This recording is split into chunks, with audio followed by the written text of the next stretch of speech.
Baik, selamat pagi dan salam sejahtera untuk kita semua. Perkenalkan, nama saya Andra Saldi. Di sini saya akan menyampaikan materi yang akan saya ambil, yaitu materi saya. Saya mengambil di tema di kelas 5, tema 4 dan subtema 1. Muatan mata pelajaran ilmu pengetahuan sosial. Materinya adalah interaksi sosial. Yang pertama, pengertian interaksi sosial. Interaksi sosial adalah hubungan timbal balik antara dua orang atau lebih. Nah, terdapat 3 jenis interaksi sosial, yaitu sebagai berikut. Yang pertama, interaksi antar individu. Yang kedua, interaksi individu dengan kelompok. Yang ketiga, interaksi kelompok dengan kelompok. Contoh interaksi sosial antar individu dan individu. Yang pertama, kakak mengajarinya untuk rajin menabung. Yang kedua, seorang siswa bertanya kepada gurunya. Yang ketiga, ibu sedang menasihati anaknya. Interaksi sosial antara individu dengan kelompok. Yang pertama, seorang guru berbicara di depan para siswanya. Yang kedua, Bapak Kepala Desa berbicara kepada seluruh masyarakat di desa. Yang ketiga, ketua kelompok sedang berdiskusi dengan anggotanya. Contoh interaksi sosial antara kelompok dengan kelompok. Yang pertama, UKM PMI bekerja sama dengan UKM Pramuka untuk membersihkan tempat-tempat sosial. Yang kedua, suatu kelompok melakukan presentasi di depan kelompok lainnya. Yang ketiga, permainan tari tambang antar kelompok pelajar.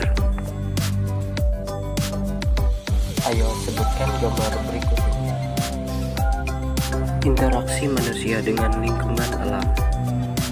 Interaksi manusia dengan lingkungan alam merupakan interaksi antara manusia dengan lingkungan yang terbentuk secara alami seperti gunung, sungai, dan lain-lain. Contoh interaksi manusia dengan lingkungan alam. Yang pertama, manusia hidup dengan sumber makanan. Yang kedua, manusia hidup dengan minum air. Yang ketiga, petani mengolah tanah sebelum ditanam padi. Yang keempat, seorang nelayan berlayar ke laut untuk mencari ikan. Bentuk-bentuk interaksi sosial. Yang pertama, interaksi sosial tidak selamanya mengarah pada kebersamaan atau kesatuan. Yang kedua, interaksi sosial juga dapat mengarah pada perpecahan.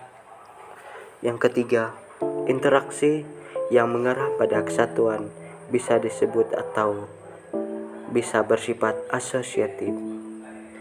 Yang keempat, interaksi yang mengarah pada perpecahan disebut interaksi sosial bersifat disosiatif. Untuk bisa mengetahui apakah interaksi sosial itu lebih dalam, mari kita bersama-sama mempelajari dengan latihan dan juga memahami gambar. Soal sebagai berikut. Ayo amati gambar di bawah ini. Coba tebak serta jelaskan dari gambar interaksi sosial di atas. Dengan hal tersebut, kita dapat melakukan penilaian terhadap interaksi sosial tersebut, yaitu dengan penilaian tes dan non-tes. Kita dapat melakukan penilaian tes seperti memberikan soal kepada siswa, serta mereka dapat memahami soal tersebut. Yang kedua, kita lakukan penilaian non-tes, seperti kita langsung bertanya kepada siswa bagaimana proses dari interaksi sosial tersebut. Baik, terima kasih. Mungkin ini yang dapat saya sampaikan. Atas perhatiannya saya ucapkan selamat pagi untuk kita semua. Jangan lupa di subscribe ya. Terima kasih.